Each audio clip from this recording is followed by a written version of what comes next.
Eugene Mulero with Transport Topics, and I'm here with my colleague Dan Bearth. He's Senior Features Writer at Transport Topics.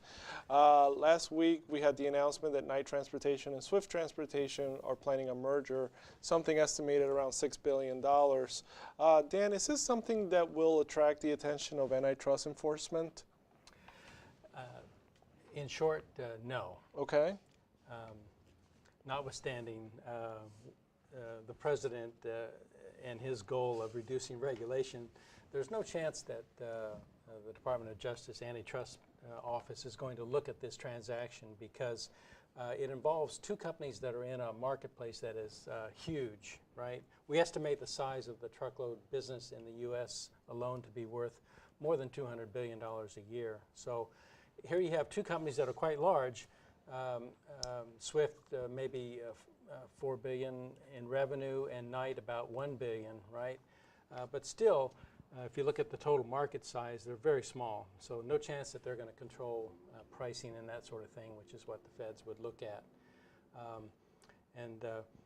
Just as a perspective on this, UPS controls about 45% of the parcel market in the U.S., right? Yeah. So that's a very highly concentrated market.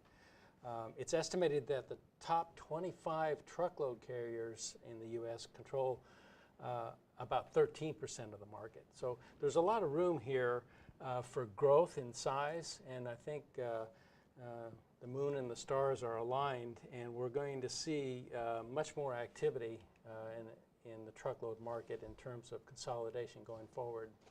Should the shippers be concerned about this? Yeah, the answer to that is yes, yes and no. We're seeing these mergers because carriers are looking for ways to reduce their costs and increase their efficiencies. So the bigger you are, the easier it is to match freight with trucks and drivers. The less you need to spend on trucks and other technology that you acquire because you're buying for a bigger base. Those things should help reduce the cost of transportation for these companies, right? And and if it helps them be more profitable, they're going to survive going forward. And that should be the primary concern that shippers have, is what's happening to the overall capacity in the truckload market, right?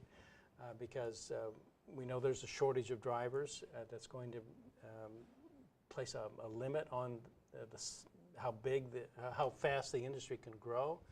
And we've had this situation for quite a while. So both shippers and carriers need to look, as we see more mergers occur, they need to be concerned about how much business they do with any one carrier, and carriers need to be concerned about how much business they do with any one shipper, right?